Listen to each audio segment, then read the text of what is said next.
membagi zakat mal, bolehkah ke orang tua kita sendiri, saudara kandung?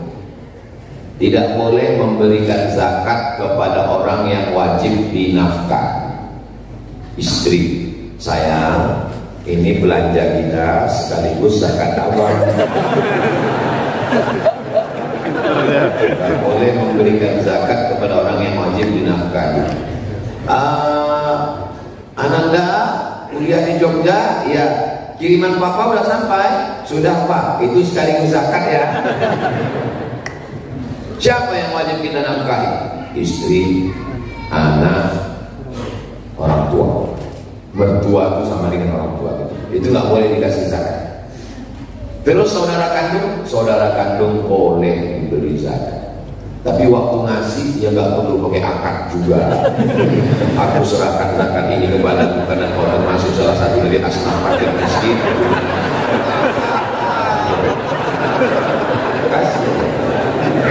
Kasih aja. Niat dalam hati adalah zakat. Tapi menurut saya, kalau untuk melihat bapak-bapak yang hidupnya makmur, senang, tenang, kenyang, tenang ini, kalau untuk saudara kandung yang kasih sedekah aja, zakat kasih ke fakir miskin. Tapi kalau saudara mau dikasih, ingat prinsipnya tidak boleh memberi zakat kepada orang yang wajib kita nafkahi, suami, memberikan ke istri, anak, orang tua dan mertua. Dua, bagaimana cara menangani perbedaan pendapat atau pandangan antara teman seiman tanpa merusak hubungan persaudaraan kita dalam Islam? Contoh, Subhanal Malikil Ma'bud, Subhanal Malikil Mawjud, Subhanal Malikil Hayyil Ladzi la yanamu wa la yamutu wa la yafutu abada, Subbuhun Quddus Rabbuna wa Rabbul Malaikati war Ruh. Selesai salat tarawih, teman kita ngomong bid'ah itu. Berbeda. Apakah kita langsung ngamuk? Enggak. Jadi kita jelaskan. Kalau ngamuk kirim. Bro, kalau ngamuk kirim Israel. Kirim ke Israel. Jadi gini, dulu ketika selesai 2 rakaat mereka langsung berdiri. Assalamualaikum warahmatullahi wabarakatuh. Selesai 4 rakaat duduk, meluruskan urat-urat kaki karena berdirinya lama. Duduk istirahat itu namanya tarwihah. Apa namanya? Tarwihah. Duduk istirahat lagi tarwihah. Duduk istirahat lagi tarwihah. Jamak dari tarwihah tarawih. Tarawih artinya sholat yang ada duduk istirahat. Nah, waktu duduk istirahat itu di Makkah dulu mereka tawaf. Duduk istirahat untuk meluruskan urat kaki, saya tawaf dulu. Waktu tawaf itu bunyi tawaf itu apa bunyinya? Subhanallah walhamdulillah wa la ilaha illallah wallahu akbar subhanallah. Bagian tawaf, yang enggak tawaf itulah dia baca Subhanal Malikil Ma'bud, Subhanal Malikil Mawjud. Jadi perbuatan bersolawat, bertasbih, bertahmid di sela-sela tarawih tidak bid'ah. Kata Syekh Atiyah Safar, bukan kata Abu Somad. Jangan bilang kata Abu Somad. Kalau bilang menurut Ustaz Somad, Abu Somad itu yang pelaku bid'ah. Menurut Syekh Atiyah Safar. Mana referensinya?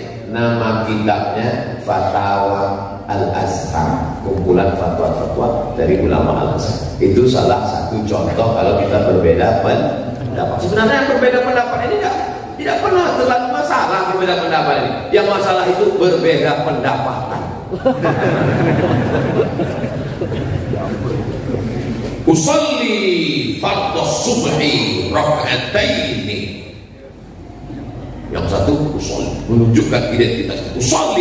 Yang satu lagi juga ingin menunjukkan identitasnya, enggak pakai usolli. Begitu kita di masjid, mau dibawa kemana hubungan kita? Hancurlah kita. Kebetulan yang ini mau menunjukkan usollinya, yang ini mau menunjukkan enggak usollinya, yang sebelah preman baru tobat Ramadan ini.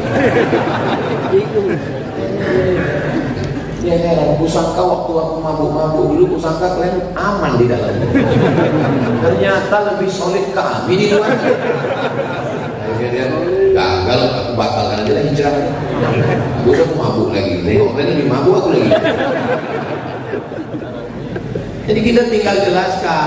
Ente kenapa pakai usolli? Niat itu kan letaknya dalam hati.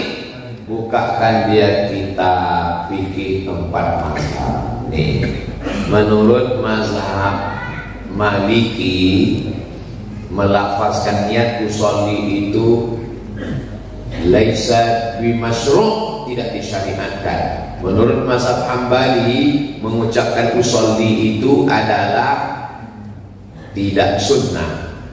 Tapi menurut mazhab Syafi'i mustahab, dianjurkan. Untuk apa dianjurkan? Lidaf'il waswasah, untuk menolak waswasah, ragu-ragu. Coba kalau nggak pakai, bagi orang yang ragu-ragu nggak pakai usolli, Allahu Akbar, tarawih kok gitu ya.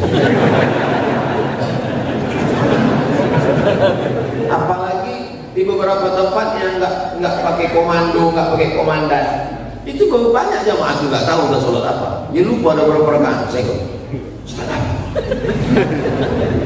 Yang penting sholat. Yang penting ada komandannya. Sallu sunnatal witri salasa raka'atin asabakumullah. Ibu-ibu biasanya itu tidak seperti bapak-bapak tenang, walaupun nggak tahu bukan sembahyang. Kalau ibu-ibu nggak boleh, pasti nanya, Pak, sholat apa? Imamnya jawab, witir 3. Kira-kira mana yang lebih baik? Pakai witir 3 gaya imam itu atau pakai Bilal? Kan bagus pakai Bilal. Jangan kelahi karena masalah ini.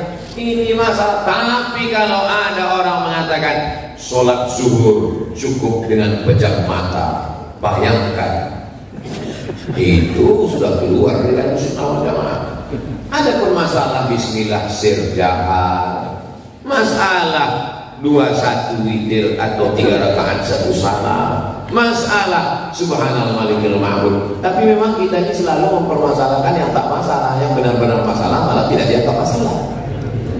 Itu khilafiyah tidak masalah. Itu semuanya masih dalam koridor ahlus sunnah wal jamaah. Yang benar-benar masalah itu yang Palestina ini. Ini masalah. Saya masalah pink aja gak saya permasalahkan. Asal ini mesti kita masalah. Lebih muskilah. Susah saya move on ini. 3